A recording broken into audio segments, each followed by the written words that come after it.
Alrighty, so I'm Mary Wade. I'm the current chair of the Senior Citizen Advisory Committee.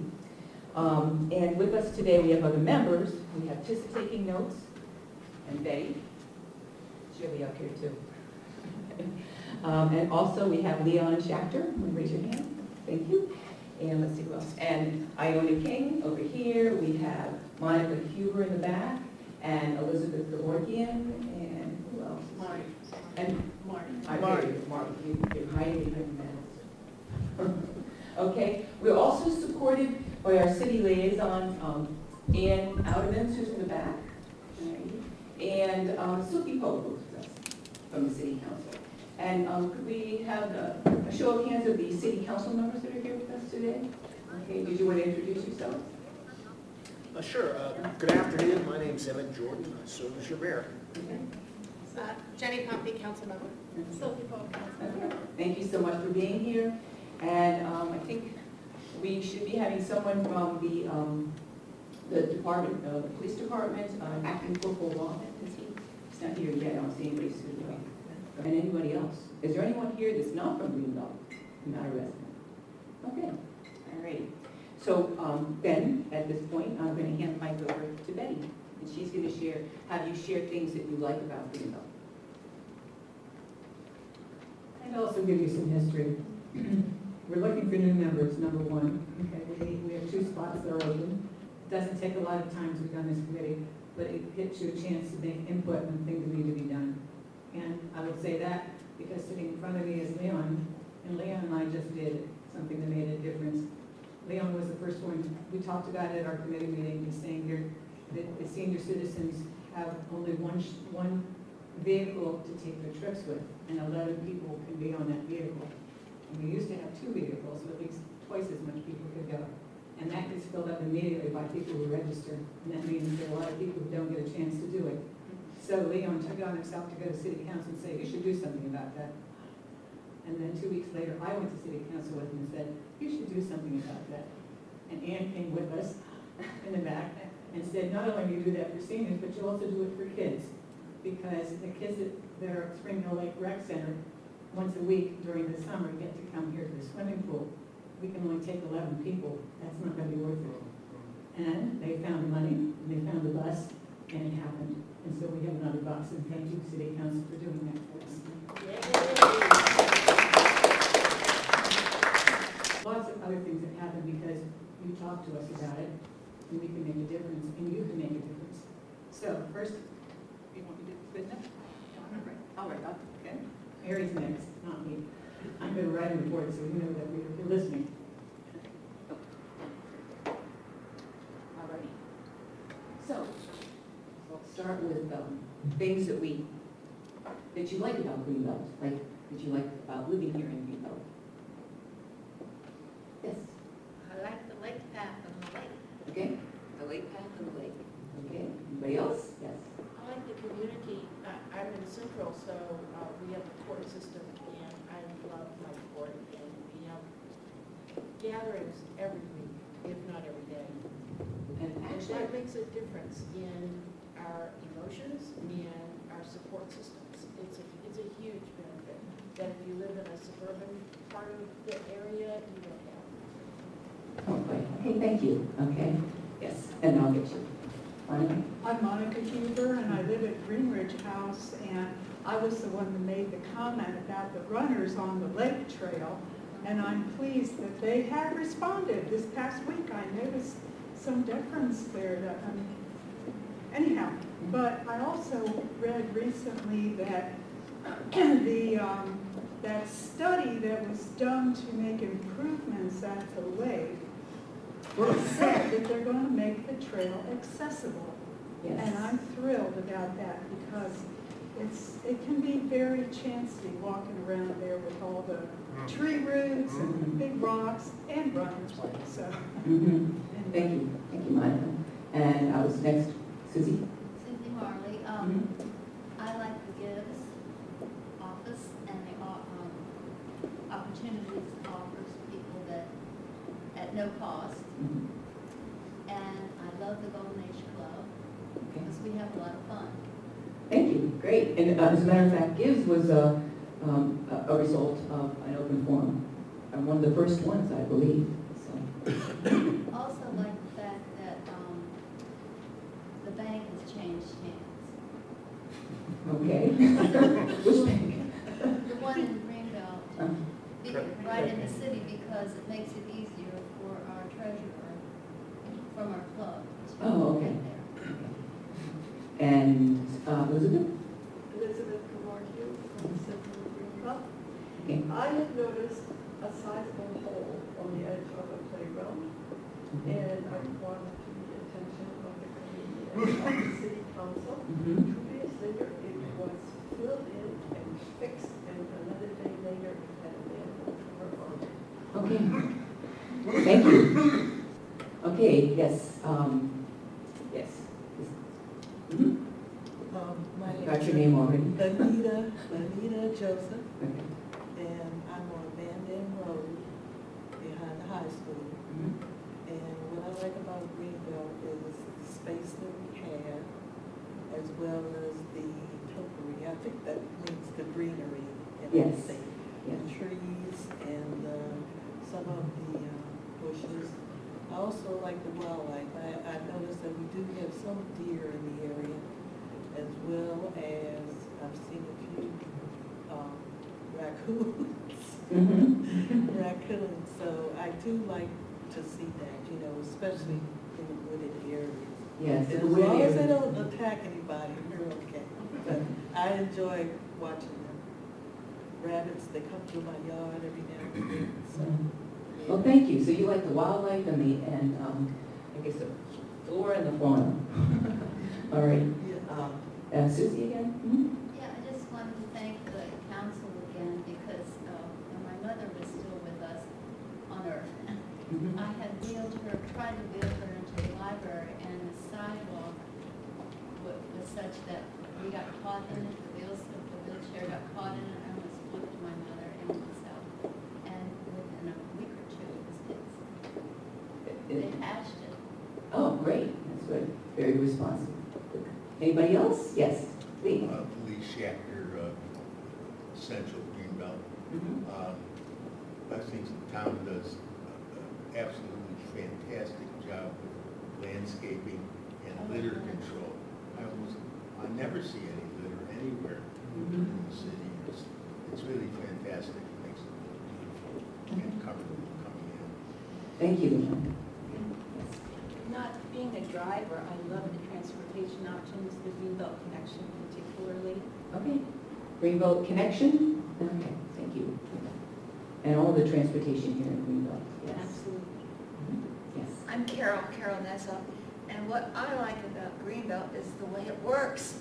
And if I look at the news review, which is very important to me, and when I see people, I feel good. Mhm. And all of the activities could go away, and still, the people here are connected with each other because of some magic. Very nice. Thank you. Yes. Judy Parker, I live at 57 Ridge, and talk about beauty. If you take a walk anywhere, it's beautiful, thanks to all of the work that's done constantly. And also, I think the walking paths are a wonderful feature for connection. Because I remember even when COVID started and suddenly everything indoors was closed, that I went on my way on the walking path, which will take you everywhere you need to go. And I call them my COVID friends, Right. that I have, that I made specifically on that walking path. Mhm. And so I just am very grateful for it. Great, thank you. Yes. Jay Davis, Greenbelt East.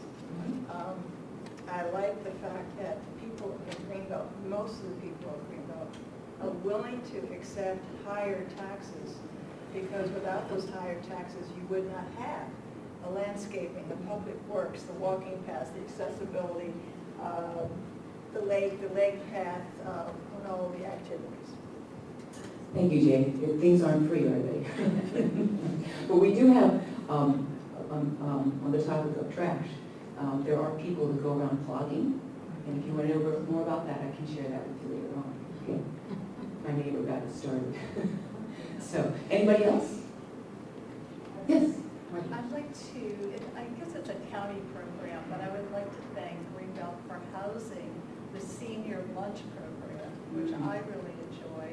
There are a number of people there that have just so much to say. It's such a rich hour of discussion and camaraderie, and the food is not quite 5-star yet, but we do give our comments, and we're working on a menu and treats that we really enjoy. So it's there from I think 11:30 to about 1:30, and in the community center, the cafeteria. So we would welcome anybody that does not want to plan, shop, cook, eat by themselves, and clean up. So it's just a full benefit for. Thank you. So that's Monday through Friday too, right? Monday to Not on Friday. the weekends. Okay, anybody else? Jim? Mhm. I like Public Works. They take care of my street, they take care of my trash, they take care of everything in the city. They make this wonderful flower beds that are just pleasant. The trees are blooming and looking gorgeous. I think we're really lucky to have a group of people who work and will try very hard to make a good-looking city too. Thank you. Okay. All right. So, is there, yes? Well, I've been in Greenbelt for quite a while, and nobody warned me I was going to live this long, but I got longer to go. And I'm still trying to learn how to fit in with mature people that have had history behind them. Yes. Certainly I've got my history and stuff, you know, but I always think of the times I came back to Greenbelt, it must be because of the water. You remember? Everybody said that guy's strange because he drinks the water here. Okay. And Yeah. Thank you. I walk, I bird, and I try to get out, and I try to be as friendly as I can. And it's a good community like that. The other places I've lived, I really didn't get a chance to get involved with the community, and I'm looking about that.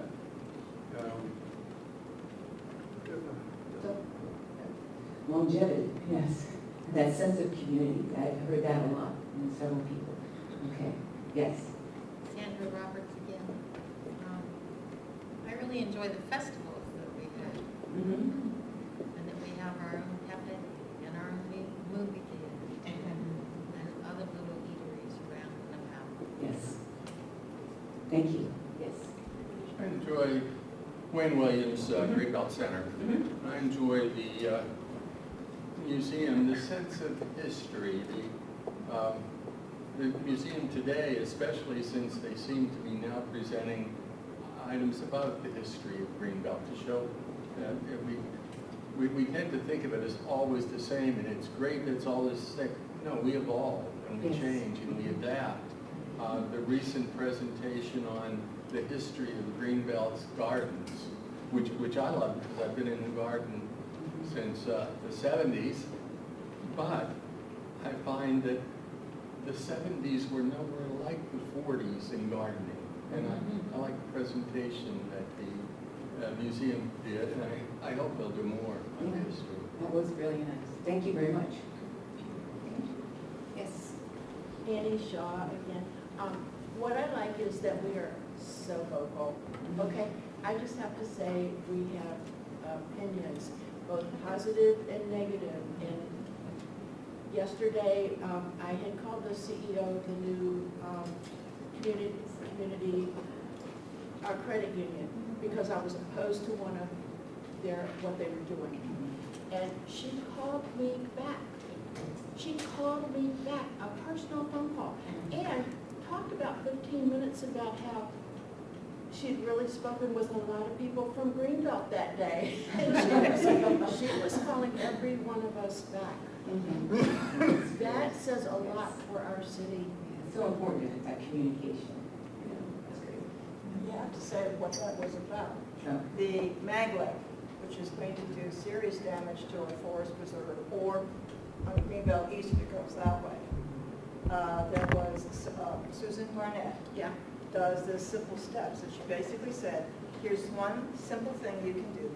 Call the president, she gave the phone number, of the credit union to tell them that the maglev is a bad thing and you should not sponsor it at a breakfast at this particular organization that is developing the maglev. Don't sponsor that. And that's what the phone calls were.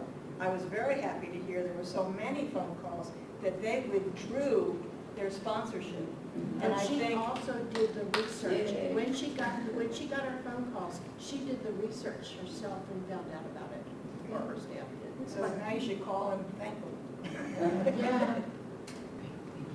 Yes. Emmy Gelman, Mhm. Greenbelt West. One of the things I really appreciate is the weekly newspaper. I think it's a great way to keep track of events, of activities, of people's lives, all sorts of very appreciative of that. Thank you, thank you. And we have one over here, and then you, okay? Go ahead. I'm thankful for our park ranger and his assistant. They've been coming up with some new programs, and Priya has been involved in it as well. Yes, there's the park rangers in the back. She helped with the microphone setup too. Okay, yes. Thank you. And sir? Russell Dick, Greenbelt Center, you know, I live at 3 Parkway, and I really enjoy the pool here in Greenbelt. I really enjoy the swimming pool and recreation, the recreation they have in Greenbelt. And I enjoy the library as well, even though that's county, it's county library. Right. But like the, I like the, I enjoy the trips of saying, well, like, go on. Thank you. And did you have something that you wanted to, just have your hand up? Oh, I'm sorry. All righty, so should we segue then into, we'll start. Any particular issues that you have about, or concerns about improvements that could be made in the life of the city? Okay, so your hand went up first, and then yours, okay?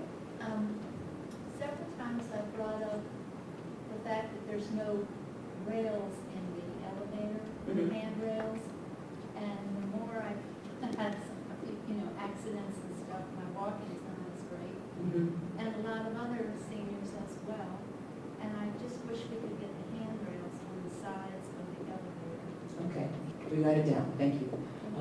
And who is the, yes?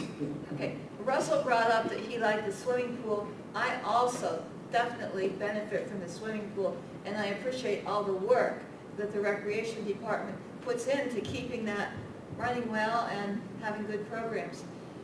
My wish for change is that,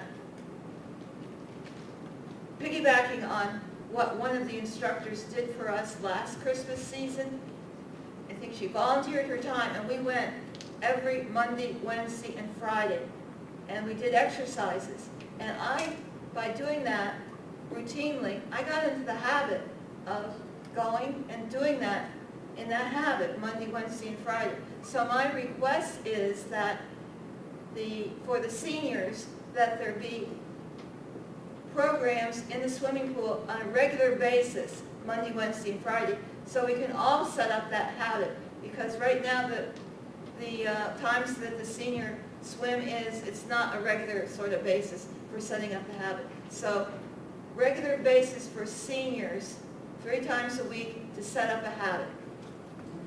All right.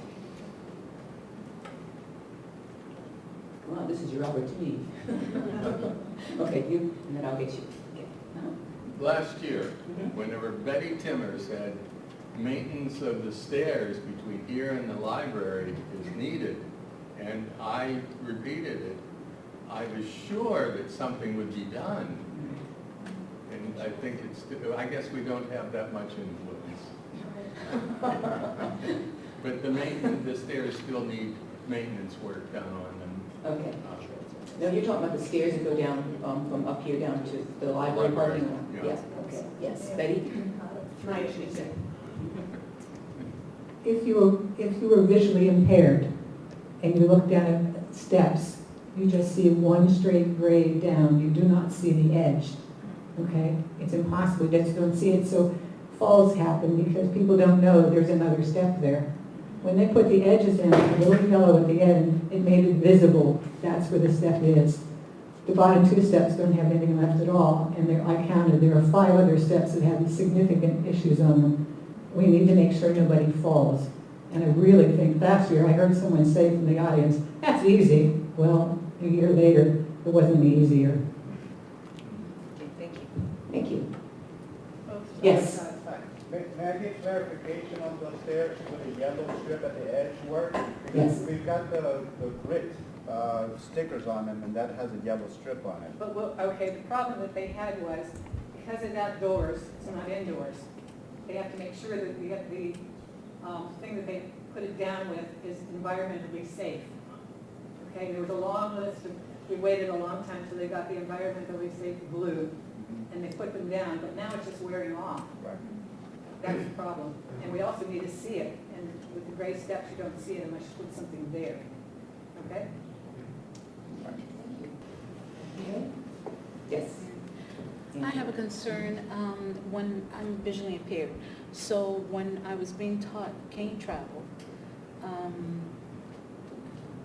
the person that taught that to me, he already knew of our crossing, what is it, Greenbelt Road at Hanover.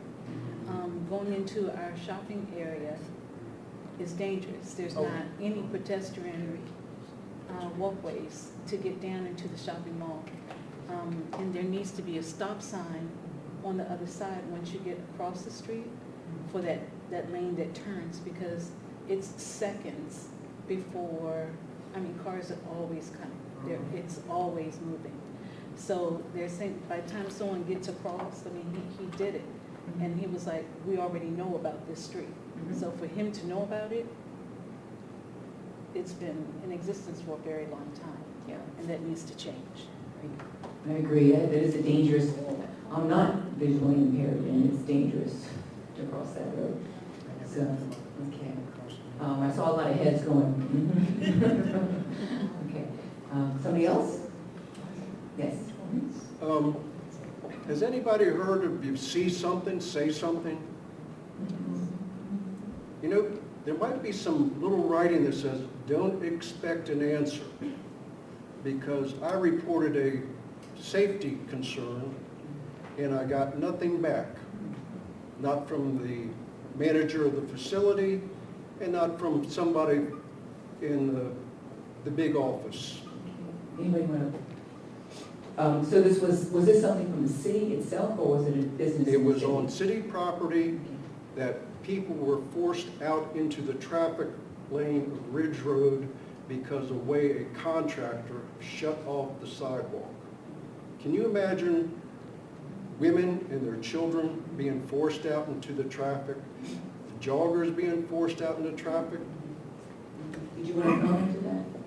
Well, was this a tree, the contractor, were they doing tree work, or was it It was a contractor doing the surfacing of Greenridge House's parking lot.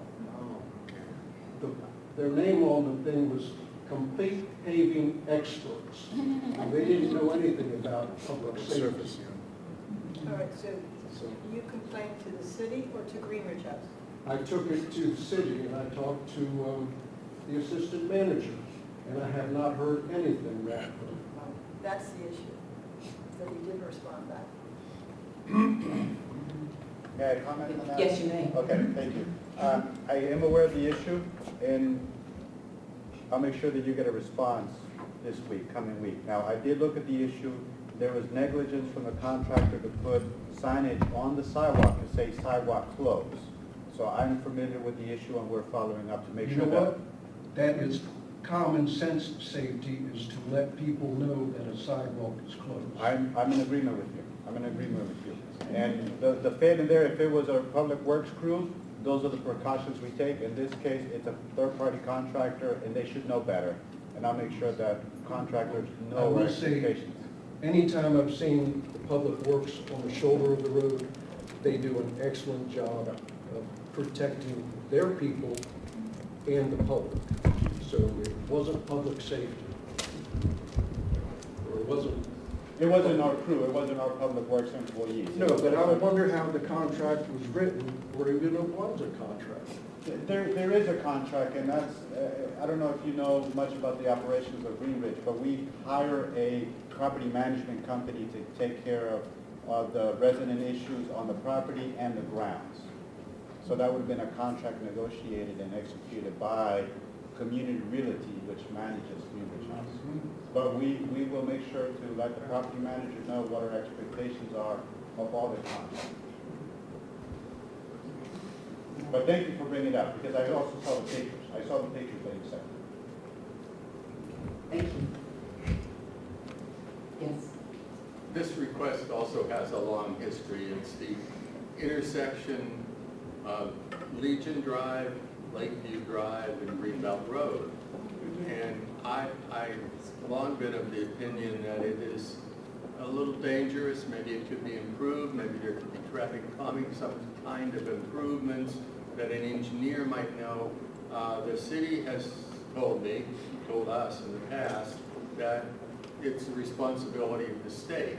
And they requested of the state, and the state is non-responsive, except to say we'll consider it. But is it true then that the intersection of whatever goes on Legion Drive, if I just put it in terms of what can be done to ensure the safety of the intersection of Legion Drive with Lakeview Drive, is that still the state, or is that the city that should be involved in safety at Legion Drive and Lakeview Drive? Okay. Well, that would be the city's responsibility. If you have a suggestion or an idea, we'd love to hear it. We do, every time we talk with the State Highway Administration, we have asked them, and Ms. Pope knows very, very well, because she lives close to that intersection. We talk to them about that intersection. We also have talked to them any number of times about Hanover Parkway and Greenbelt Road.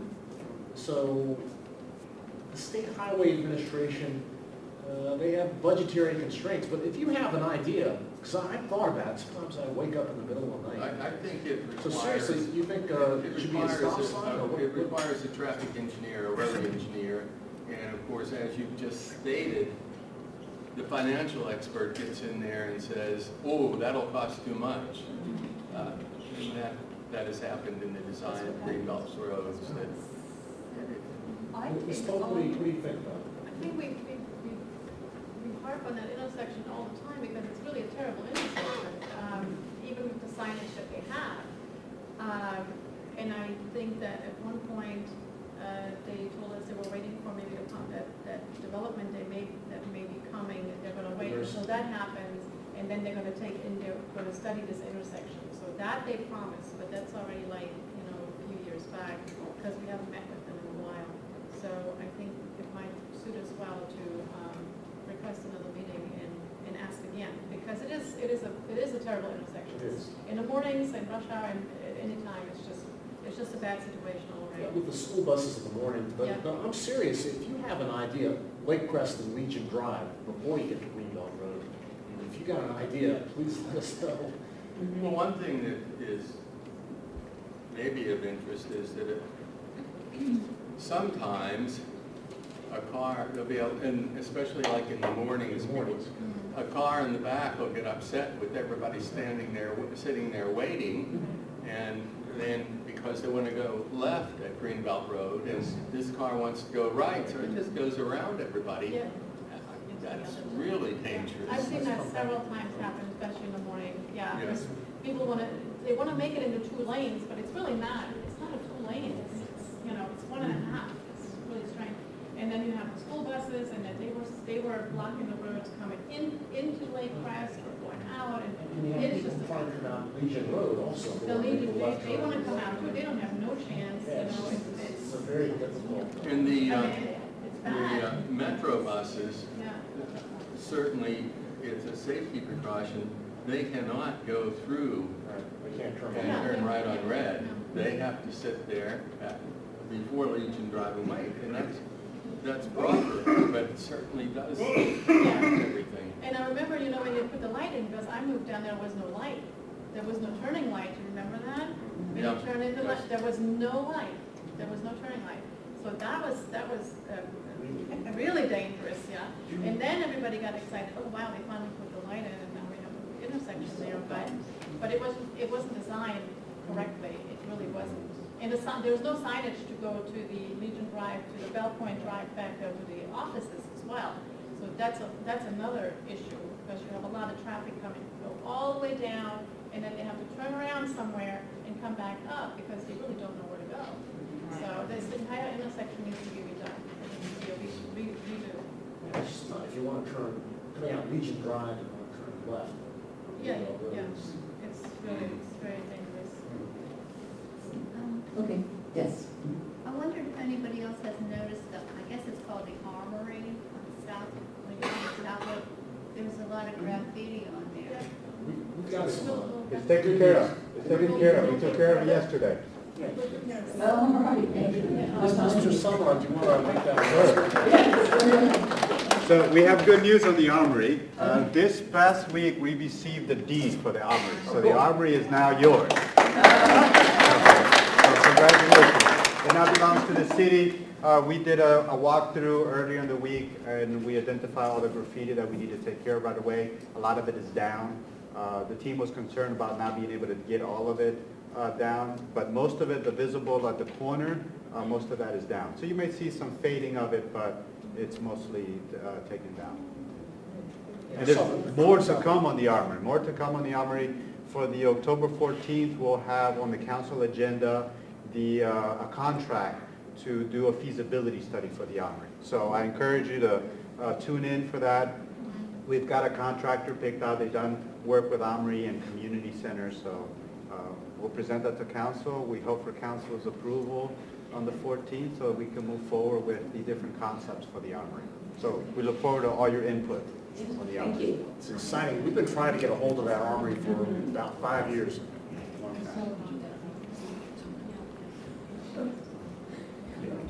Yes.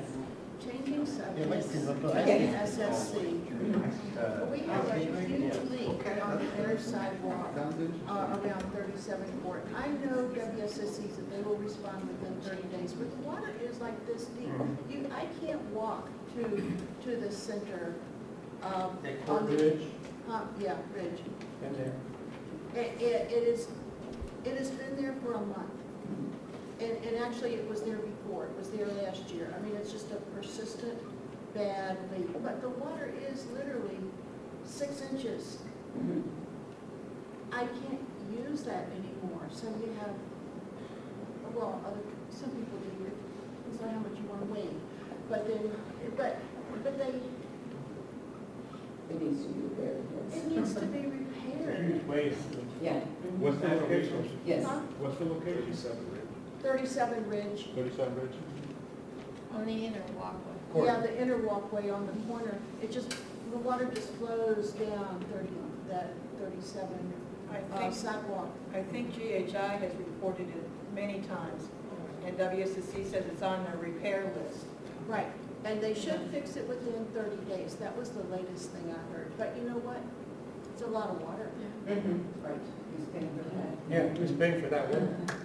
I'll say that that's a challenge. We had a hydrant leaking at Spring Hill Lake Recreation Center, and it took a month to get them to Right, come out but and this fix is it. not the first time Yeah. there's been that leak. Not the first time. Well, all to say that I sympathize and we I push. know. The government's pushing, and it is an administration like SHA, which is State Highway Administration, knows that. We have We many don't issues control, with so. WSSC here. Yeah. So this is not a public works issue? I don't go to public works with the question about water? No, because we don't control water distribution. It's not our water lines, so we can't touch them. Even if we had the tools and the staff to do it, we just cannot touch WSSC's infrastructure. Having come from a place that we were responsible for water production and distribution, I know how easy it is to take care of some of these things, but we can't go in and touch these. I had a contractor in my yard from WSSC, and he said he basically just abandoned the project because our pipes were supposed to be parallel, but they were in my yard, and he said he didn't get enough money from WSSC to do that. So he basically didn't do our flooding issue in 39 parts. Oh, Betty. This is another one of my things that I see in my box and I talk about every year. And every year it goes on our committee thing, and every year nothing happens about it, but I'm gonna say it again. Senior housing, okay? Greenridge House is a wonderful place. Did you read what the requirements were to get into that place? Do you know that most people have more money? If you had a single dwelling house and you sold it, by golly, if you sold $1 million house in my neighborhood, you never qualified to get a Greenridge House. So where do we go? And what's happening is great people from Greenbelt who have been here many years have gone other places. And they're doing great things in those other places. They should be here. They want to be here, but there's no place for them. Please, can we have some great senior housing? Just in the Armory location. Yes. Could I ask for more? What does that look like? More Greenridge House or more market pricing apartments that are designed for seniors? Second part. We have Greenridge House. We have nothing for the people who are beyond Greenridge House. Gotcha. And we always seem to look for, and I'm not trying to be sexist or anything about this, we help the poor a lot. And it's just like when my kids were in school, and they never got any scholarships because we aren't poor. Okay? I feel the same way now that I'm a senior. I'm not poor, but I can't get into Greenridge House. So where do I go? I leave town. I don't want to leave town. I want to stay in Greenbelt. Yes. I'm sure someone from council would say this, but council has looked at senior housing. Every time there's a developer, we do mention it. And we see, like with the Beltway Plaza development, we asked for senior housing. They said that the market is not right for senior housing, which means that they can't make enough money from building it. Okay. And that's what they're saying. Right now, that, instead of the senior housing, on their plan is a hotel, which we don't need another one. But right now, they are in financing problems anyway, so don't even look at Beltway Plaza. The other possible site, and I think it's a financing problem there too, is right next to the Armory, which used to be the old nursing home. They have had at least 3 or 4 or 5 concepts, and each time we keep saying adult living, something like that. It's not quite senior housing, but it's more for adults to be in, people like you and I. I'm looking for it too. It's got elevators. Right. And right now, have we even heard from them lately? Well, no, we haven't. You know, the environment with the economy and interest rates being very, very high, that affects the builders. I believe the builders, the people that own that land at the old nursing home site next to the Armory, they did come before council with a plan for 55+ housing apartments. But that was like 2 or 3 It years was ago. about 2 years ago, Yeah. 2.5 years ago, and since then the interest rates went up. So it's something on our minds, and we've had a number of discussions with City Manager Summerall about what the possibilities may be, because we want people to be able to age in place, we want people to be able to stay here. We want to have a wide variety of housing stuff. And that's one of the good things about Greenbelt in general. We do have townhouses, and we have single-family homes, we have cooperative, and we have apartments, we have garden-style condominiums. And you really don't find that mix in too many other places. But it's definitely on our minds. We talk, anytime a builder comes to us, we talk about 55+ senior living, or mixed income housing developments is something that we talk about quite a bit, because that's sort of in the Greenbelt spirit, where we all live together, not so much a matter of what our needs are. We're all bound together in this community. That's the spirit of Greenbelt from the very beginning. Okay, thank you. Yes. If I bring up the firehouse, will I be like, I know, I'm sorry, but it affects us all. It affects us all. The fact that we don't have permanent firefighters and that you cannot get the data accurate on-time data from the county. It's actually criminal, and I hope you can sue their asses. That's what we're doing. No, that's what- We're actually, So- in conjunction with Berlin Heights and College Park, we have some litigation filed a suit. We want to be able to have, we don't want to do that, we want to have good communications with the county. We want to do something like this, they need to talk with us well in advance. Just 30 days notice is not enough. No, that lack of communication was poor. It was really poor, but it's also the fact that our volunteers can't get the paperwork done to allow them to be volunteers. And we don't have people from the fire school at the university coming to live in our fire hall like people used to do.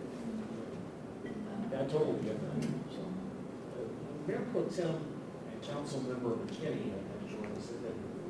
Yeah. Oh, no, just apologize. I was at World Peace Day over at Buddy Attic Park, so apologize for being late, but, yeah, I was here. Always, I always hear interesting conversation coming to this forum, so. Yeah, thank glad you to very be here. much. Thank you. Thank you both for being here too. Any other comments? Yes. Do you want a brief update on the fire situation? Yeah. So we did sue them, and the county filed a motion to dismiss the case. And so we were concerned that the court will be receptive, as the first judge was, with making a decision. And at some point, we considered that we weren't even going to get a hearing. But the good news is that the judge assigned to the case dismissed their motion to this, or denied their motion to dismiss. So that allows our court case to move forward. So we're going to get the documentation that we requested at some point, but that doesn't go to fixing the issue. We have made it clear to the county that we intend to use all the resources available to us to fight any decision to remove career firefighters from our station. But we want to find a collaborative solution. We want to find a solution that works to meet the health and wellness needs of the employees, but also the public safety needs of our residents. So we want to be at the table. It's unfortunate that the county has been difficult to work with, but I remain optimistic that we will get a solution that works for us, through the court or through some collaboration. I would like it through the collaboration, of course. Me too. But we also have our own police station, and so we're not as dependent on a countywide. I mean, we use them, but is there a possibility of actually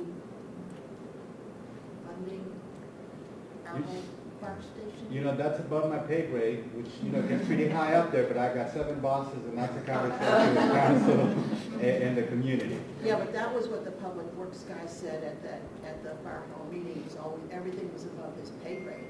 Yeah. So Well, We're looking at all the We are. possibilities.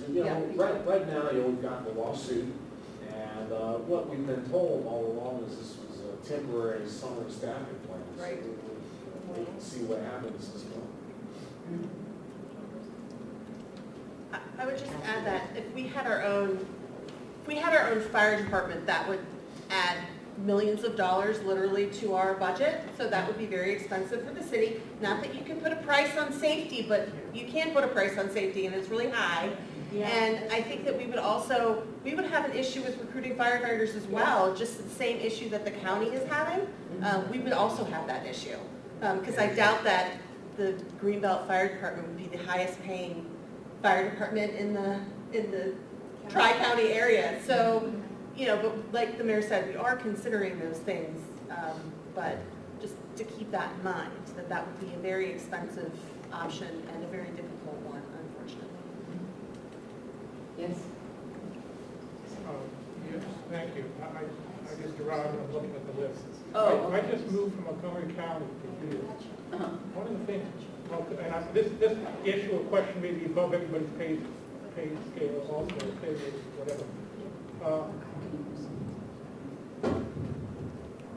One thing that I've noticed already is, I recall in Montgomery County, there was a landlord-tenant association or office, and that was really useful and kept very busy, talking about helping with the rights and the responsibilities of both the tenants and the landlords. Apparently, there's nothing like that in Prince George's County except an attorney general. I don't know if that's accurate information, but when I was moving, I was asking the person, the agent or advisor or advocate of landlord tenant in Montgomery County, is there a counterpart in Prince George's County? Apparently there isn't. So that could be a useful thing for the county to have, though I have no idea how to advance that idea. Man, I don't need the microphone, but Oh, okay. you're right, we don't have anything like that in the county, but there is code enforcement office and there's my office. What is And your office? The city manager, I'm the city manager Oh, of for the course, city. I've seen your picture. Yeah, so while we do not have a formal tenant landlord office, we do have several functions within our administration to resolve issues between landlord and tenant. A good example is the Charleston North situation. Really bad situation. The city council was very supportive of all the legal actions that the administration wanted to take and code enforcement wanted to take. Ultimately, we got the property in receivership and it's well on its way of recovery. The building's being stabilized. It still has its challenges, but that's a result of the property being neglected for so long. But we will make sure that the property is brought back to compliance and the needs of the residents are being met. There are legislative pieces of legislation we're looking at in the future of codifying into our code to make things easier make it easier to resolve issues with tenants. One of the pieces of legislation we're looking at is codifying what rights tenants have when a property has an expired or revoked rental license. That was one of the issues we saw in Charleston North, that the property did not have a valid rental license, yet the landlord was collecting rent and threatening legal action on folks that were not paying rent. There's state case law that makes rent uncollectible if a property has a revoked or expired rental license. So we're looking to codify that. I think that will go a long way to ensure landlords are being responsive to their tenants when there are issues, because if they're not meeting code compliance requirements, then we can threaten revoking a license, which we will have our legal authority to do if they're not meeting the public safety and well-being requirements of a property. So those are things we're working on. Mayor Jordan and I spoke with Jack Day, who is the Secretary of Community Housing and Community Development. The state legislator authorized that office to establish a tenants' right office that's going to be able to work directly with tenants. That's a step closer to working with tenants than the Office of the Attorney General. The challenge we saw through the Charleston North apartment situation was that the Attorney General could step in, but it only could do actions that were authorized under the Consumer Protection Act of America. So they could only get involved after the fact, not to intervene and address issues in real time. Yeah, and actually, the landlord-tenant relation laws are at the county level. So there's a county liaison, I believe, for landlord-tenant issues.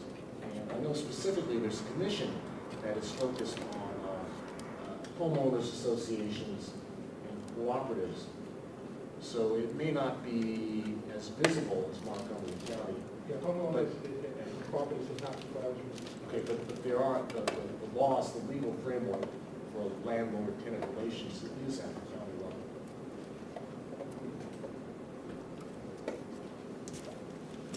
Jay? I'm surprised that when we talked about all the good things about Greenbelt, nobody mentioned the police. Our police department is exceptional. And I know that crime, or the perception of crime, seems to be very heightened everywhere. And yet, when we look at the stats, it's not as bad as what it used to be maybe a year ago, 2 years ago.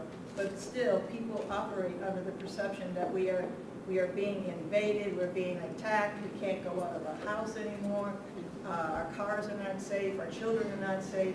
So what is the true situation? And I see that we've got someone from the police department, and maybe they can give us an update. I don't need the mic. Okay. Okay. Hello, everybody. I'm Officer Rahman. I work with the Greenbelt City Police Department. A little bit about myself. I'm a a Greenbelt resident. I was born and raised here. I graduated from Eleanor Roosevelt High School. I also attended Greenbelt Elementary and Greenbelt Middle. So I am very familiar with this area.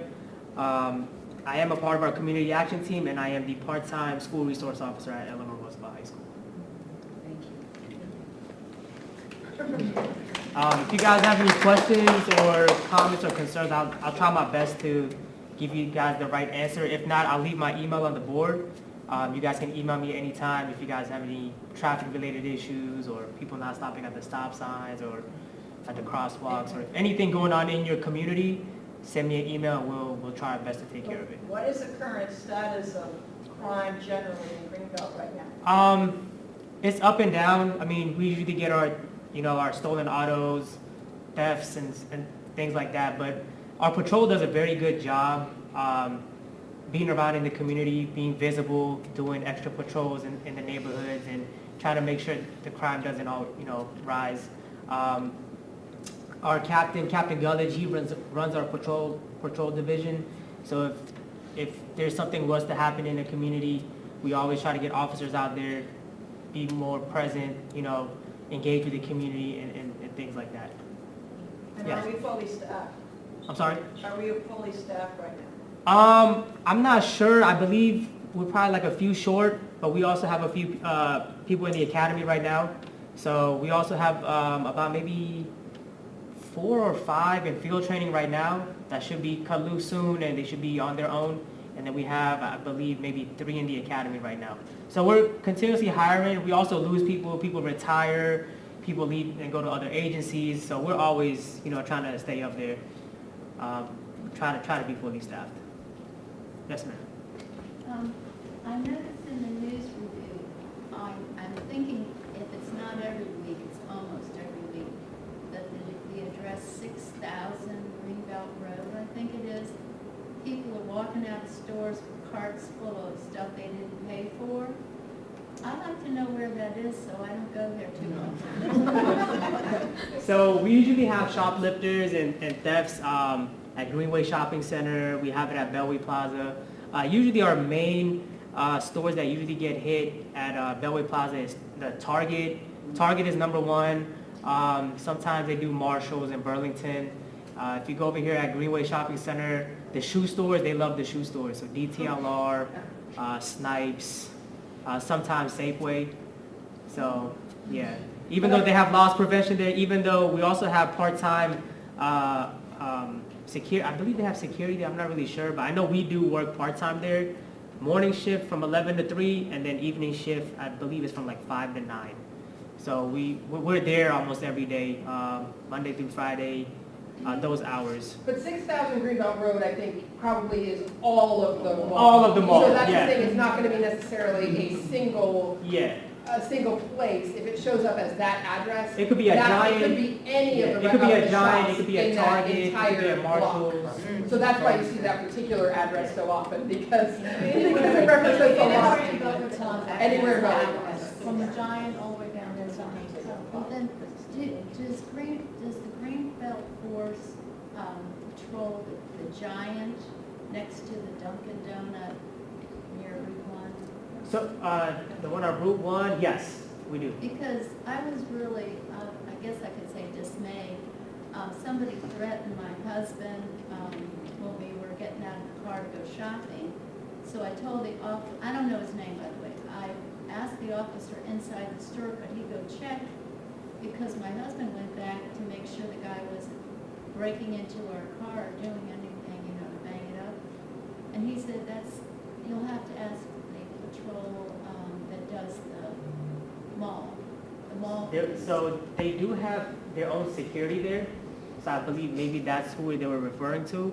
We don't specifically work for Dunkin' Donuts, but we do have. No, Giant. Oh, Giant? Okay. Yeah, so Giant has their own security plus the mall security. Oh, And then we work part-time, like certain hours out the week. If they really need us, they call us. But I mean, if there's any issues going on at the mall, they usually call us anyways. And we try our best to respond, as fast as we can, try to handle the situation. Yes, sir. I'll get you next. Yes, sir. I've read, and I'm asking you if it's true, I've read that if they ransack a store and and you take them in, and it's less than $1,000, all you can do is warn them and release them in the custody of their parents, and that's all you're allowed to do under the laws of the state of Maryland. Is that correct? So with the juveniles, it's kind of tricky. You can still charge them for shoplifting, but those charges go to the juvenile court systems, and they pretty much make the decision of what's going to happen. So usually if we have a juvenile under 18 committing a shoplifter, they'll be in custody, we'll call their parents, do all the paperwork, we'll release them to their parents, and then send the paperwork to the juvenile court system, and then we just wait to hear back what they say or how they want it. You do it all over again. And they come back, yep, we do it all over again, yes. Unfortunately, that's how it is. I'm gonna get you next, Mayor. Okay. Yes, ma'am. Have you been made aware there is a woman at the doctor's offices, particularly 7500, 7501, and she's scamming people, talking about that she was brought out there one way, she couldn't get back because the person that she rode with Metro Access or whatever she uses, and she doesn't have money to get home. I'm not sure if our patrol officers have dealt with anybody over there. I'm not really sure. But we could like try to look into that and see what Some kind of signage actually needs to be put up. Yeah, I agree. Right. Yes, sir. Yeah, well, thanks. So I'm asking this, I'm a senior, I'm here. So, thank you for your work, particularly at the schools. So I was just wondering, with, the new school year has started, and, I also live in the area across the street from the high school. So I'm just wondering what the principal is doing over there to make sure that students stay on campus. And now that everybody's wearing the clear backpacks, it's a little bit easier to tell who's a student and who's not. But still, those students, sometimes they get off campus and they're wandering around in the condos across the street, or they go across the overpass down to the co-op grocery store and whatnot. So I'm just wondering, is the principal doing anything different this year to try and get a better handle on people kind of students leaving school early and just skipping school? Yeah, so this school year we do have a new school resource officer, Officer Pineda. So she just started back in, I guess, whenever school's August. So she's usually in charge of the school now. I'm not sure if they made something new to keep the kids in there, but from my experience, I'm not sure if anybody knows, they did put up metal detectors inside the schools. So they have metal detectors at every, they have one at the entrance, the side of the buildings, and then there one behind the building. So kids coming in always have to get scanned before they go into the building. But the whole kids leaving school, skipping school, we try our best to, we can't really tell them to go to school. We could be like, hey, you guys gotta go back to school. If they don't go, they're not committing any crimes. We can't really force them. All we can do is usually tell their administrator, call the principal, like, hey, look, this is a student we have. We identified him as John. He's skipping school and he's across the street wandering around. They usually notify their parents. The parents come in, they have a meeting, they have a mediation, they try to figure out what's going on. So it kind of, with the police department side, it's not much we can do about that, but just to notify the principal or the administrators or security, and they usually handle everything. I'm not sure if they changed it up this year, but I can definitely ask the new SRO and find out. And just ask them. Yes. Yeah, thank you. Yes. Two things, if I can remember. One, do you know if there's going to be another academy? I attended the 10-week course that was there, and one of the things that really stuck with me is the fact that when you wear your body cameras, you can't turn them on and you can't turn them off. I think that's a wonderful thing, because people who are able to control can stop when they want to stop, start when they want to start. And I don't know if you're having that those classes are going to be offered to the community for free again. The other thing is, do you have a resource intervention person who goes out with the officer if there's a disturbance between whomever?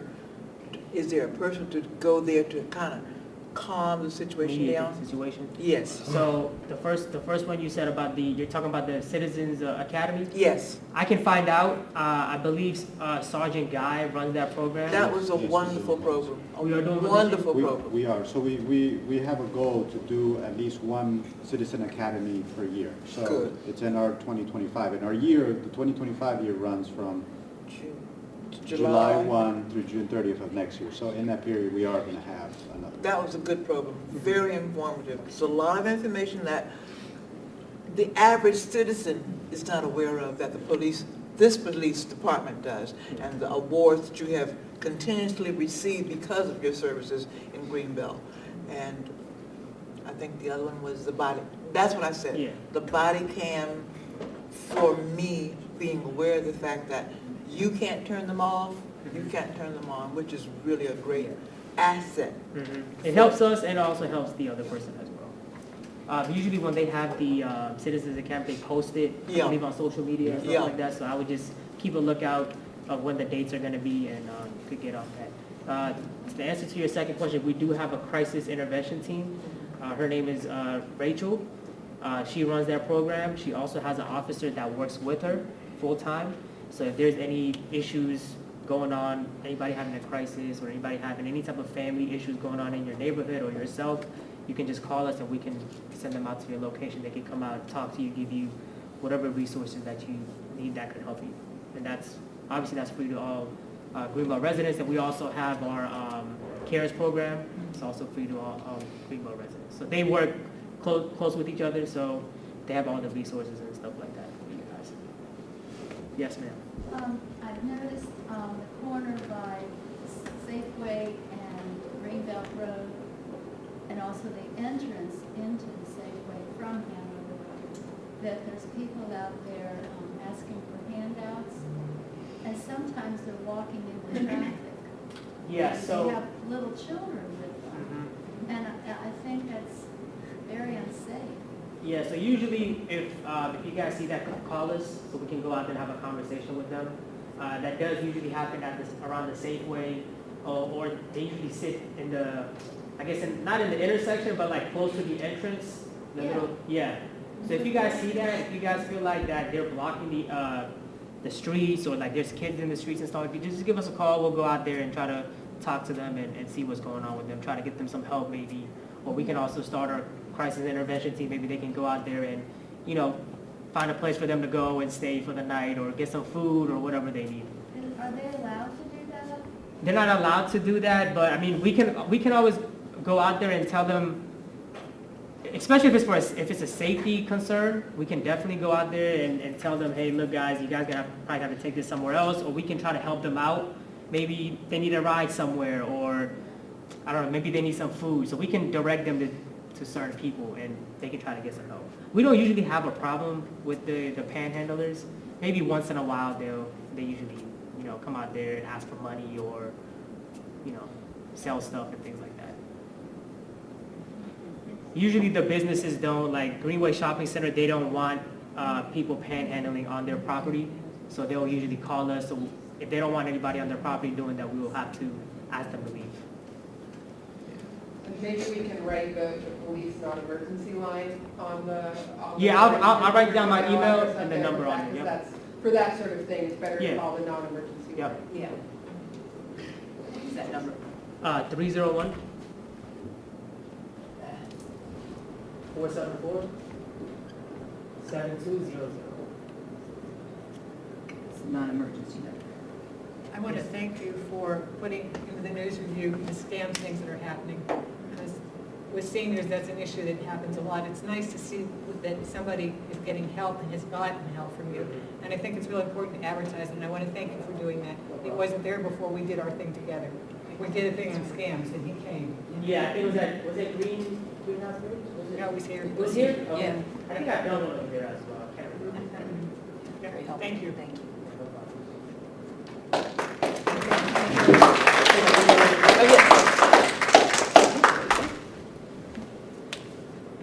We're going to be bringing this session to an end. So on your seats are the evaluation cards and pens. If you take a couple of minutes to fill them out and then drop them off on the table in the back.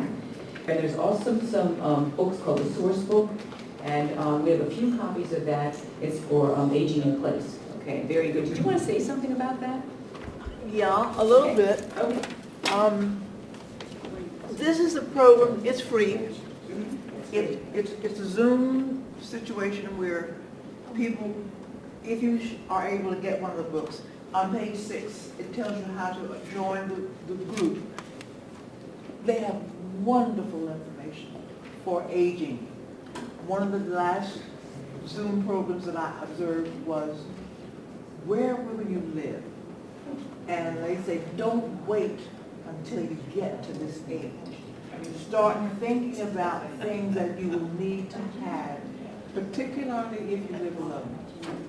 You need to think about where will you, because many of these homes that they're offering of assisted living, it takes years to get into. So you need to think about it before you get to my age. And it's just they have an archive of previous programs that they have presented. They talked about people who are passing and the kind of things you might think about. What will they do with your body? You know, where are you going to get someone to take care of your your transition period? It's just a myriad of information, and if you can't get a book today, I think it's www positive aging resource book. It's a wonderful, wonderful book. Yes, I concur because it's the greatest resource for aging in the region. Yes. Hopefully you can get one or look online for positive aging. Just some other opportunities for feedback. I know all of you came and shared your thoughts today, but if you have more thoughts later, or other folks who were, or you talked to other folks who weren't here today, our Diversity, Equity, and Inclusion Officer is doing a series of feedback sessions specifically related to our DEI assessment. Our first phase was with Greenbelt City employees, but the next phase is with the community. There are some blue cards on the table back there. The first session for that was today, but there's others coming up in person as well as on Zoom. But that's another opportunity to give feedback to the city. And I know we'll get the lovely summary from the Senior Citizens Advisory Committee. But if you have more you want to say, there are more opportunities coming up. Okay, thank you very much, and thank you everyone for coming today.